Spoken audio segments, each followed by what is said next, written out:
Gimana ceritanya?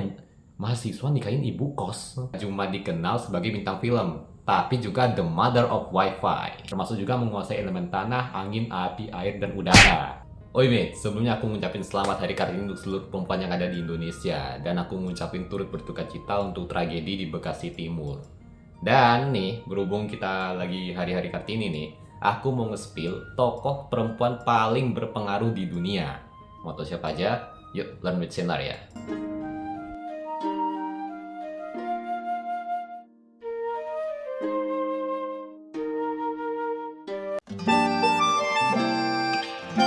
Yang pertama ada Fatimah Al-Fihri. Dia ini adalah sosok perempuan yang lahir di keluarga yang terpandang, tapi menjunjung tinggi ilmu pengetahuan.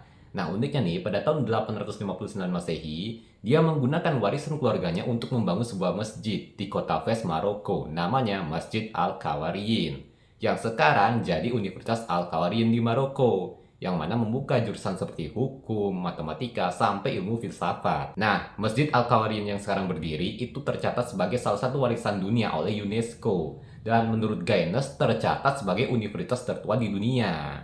Dan Fatimah Al-Fihri sendiri mewariskan ilmu pengetahuan dan juga pendidikan untuk memajukan peradaban dunia. Keren, keren. Yang kedua ada Marie Curie. Siapa yang gak kenal sama perempuan pemenang Nobel pertama di dunia? Jadi dia ini lahir di Polandia, tapi sayangnya pada saat itu ya perempuan pada dilarang kuliah. Jadinya dia nekat dikuliahkan di universitas bawah tanah. Tapi ya untungnya dia bisa kabur ke Paris lewat Sorbonne dan akhirnya dia menjadi mahasiswa terbaik pada saat itu. Nah, Curie sendiri bersama suaminya yang bekerja di laboratoriumnya, mereka menemukan dua zat baru, yakni radium dan polonium. Nah, berkat penemuan mereka nih, akhirnya si Curie dianugerahkan dua title atau Nobel terkemuka pada saat itu di bidang kimia dan fisika. Akhirnya, ya dia menghabiskan akhir hayatnya untuk menekuni ilmu pengetahuan.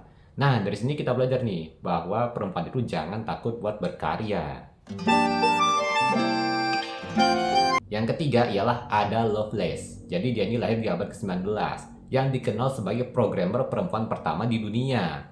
Jadi lewat karyanya dia itu menulis sebuah mesin ketik namanya Analytic Babbage. Buat yang belum tahu apa itu Analytic Babbage, itu tuh sejenis mesin ketik sebelum komputer modern ditemukan. Nah, Lovelace sendiri lahir di London pada tahun 1815 dengan nama Augusta Ada Byron. Buat yang belum tahu, dia ini ternyata seorang putri penyair sastra Inggris terkenal pada waktu itu. Namanya Lord Byron. Dan uniknya lagi, waktu remaja dia udah suka tuh sama angka sama logika. Nah, di mata Lovelace sendiri, ia membayangkan mesin ketik itu bukan sekadar angka, tapi juga simbol-simbol lagu. Suatu logika yang mustahil terdengar di zaman itu. Nah, dari catatan kecilnya Lovelace, di mana algoritma yang ia tulis dalam Note G ternyata jadi cikal bakal pemrogramer pertama di dunia. Bayangin, ide yang dulu dianggap mustahil sekarang jadi fondasi pemrograman pertama di dunia. Dan ya, inspirasinya Lovelace ini menginspirasi perempuan di dunia untuk menembus dunia teknologi untuk menciptakan ide-ide baru. Yang keempat ada Hedy Lamarr, aktris Hollywood yang terkenal sekitar tahun 1930-an sampai 1940-an. Justru di balik layar film, dia punya ketertarikan tuh pada dunia teknologi. Dan uniknya lagi, tahun 1941, di tengah Perang Dunia II, ia sama Antel bekerja sama untuk menguatkan frekuensi hopping. Buat yang nggak tahu apa itu frekuensi hopping, dari sumber yang gue baca, ternyata itu adalah cara buat bikin sinyal ini terhubung dengan perpindahan cepat di berbagai frekuensi. Jadinya setelah puluhan tahun mereka bergejolak, akhirnya itu tuh jadi fondasi komunikasi nirkabel. Jadi gini, frekuensi hopping itu sekarang dipakai pada dasar nirkabel dari Wi-Fi, Bluetooth, dan juga GPS. Dan pada tahun 1997, Lamarr sama Antel dianugerahi IFF Pioneer Award karena kontribusi mereka yang begitu besar buat dunia. Nah, sejak saat itu tuh, Lamarr gak cuma dikenal sebagai bintang film, tapi juga the mother of Wi-Fi. Yang kelima ada Hypatia. Dia ini bisa dibilang ilmuwan perempuan pertama dalam sejarah manusia loh. Dan iya, dia tuh lahir pada abad keempat di kota Alexandria dan fokus mengembangkan ilmu di bidang matematika, filsafat, dan juga astronomi. Nah, di Alexandria, Hypatia ini ngajarin banyak murid dari berbagai latar belakang di seluruh penjuru dunia. Nah, karena reputasinya dia sangat dihormati tuh.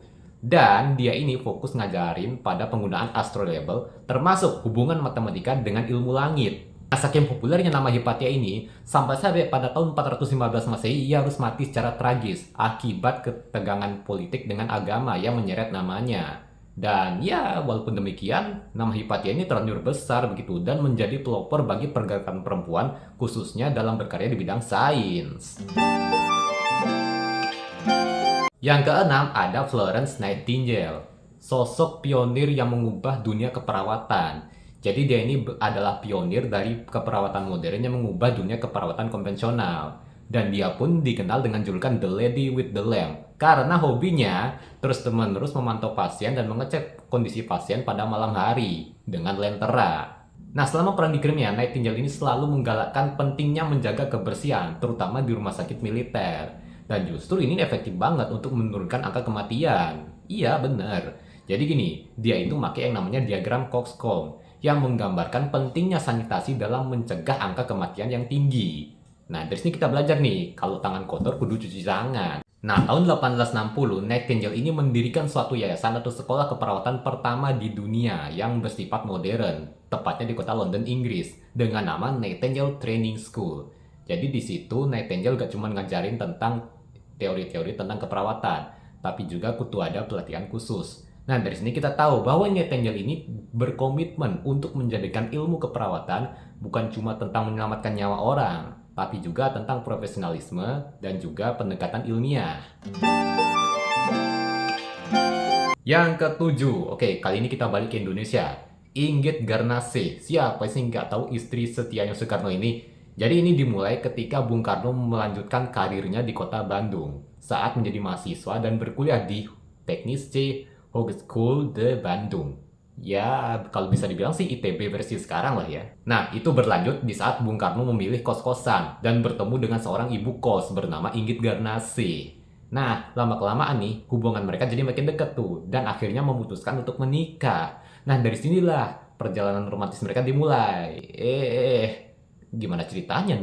Mahasiswa nikahin ibu kos. Nah, di sini nih kisah pengorbanan Bu Inggit dimulai. Jadi pada saat itu ketika Bung Karno diasingkan dan dipenjara di Bengkulu sampai di ND, Bu Inggit ini selalu menemani Bung Karno kemanapun dia berada. Jadi ya dia gak tega tuh ngeliat Bung Karno penuh tekanan dan kesepian.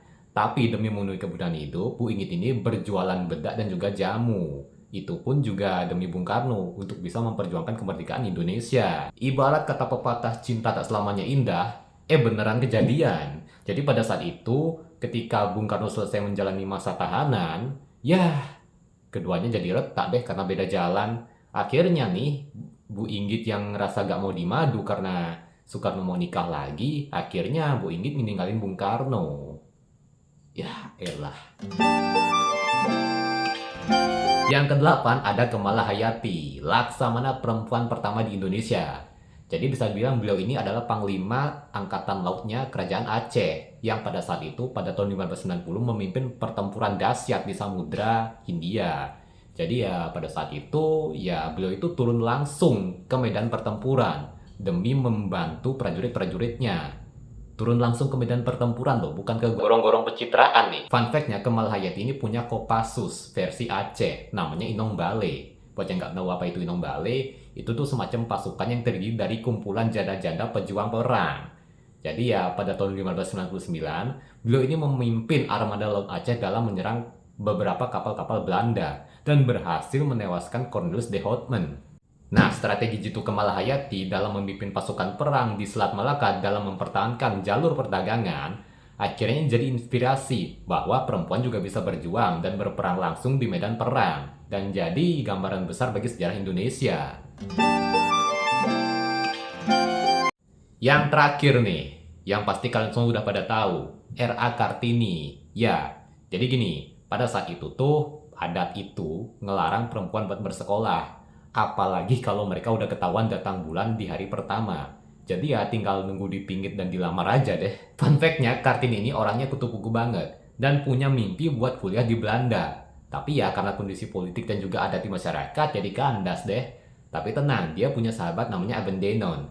Jadi, Kartini itu menyurati sahabatnya. Nah, di surat itu dia nyuratkan tuh isi hatinya tentang keresahan dia khususnya bagi kaum perempuan yang diperlakukan tidak adil, terutama di bidang pendidikan. Nah, di usia yang 14 tahun, Kartini sudah menerbitkan tulisan The Hollands Lily dengan judul Upacara Perkawinan pada Suku Koja. Jadi di sini Kartini menekankan bahwa perempuan itu kudu punya skill seperti menjahit, bisa bahasa asing, bisa menulis, membaca, berhitung, termasuk juga menguasai elemen tanah, angin, api, air, dan udara. Gak, gue bercanda. Nah, dengan demikian Kartini ini mengemukakan bahwa pentingnya pendidikan bagi setiap manusia karena itu mampu membebaskan manusia dari kegelapan. Makanya bangsa yang kuat adalah bangsa yang masyarakatnya terdidik. Nah, mate, jadi di era sekarang ini pastinya banyak banget dong Kartini-Kartini lain yang bermunculan. Dan dari buku yang berjudul Habis Gelap Terbitlah Terang yang bermakna ada harapan di balik kebodohan dan juga kesengsaraan.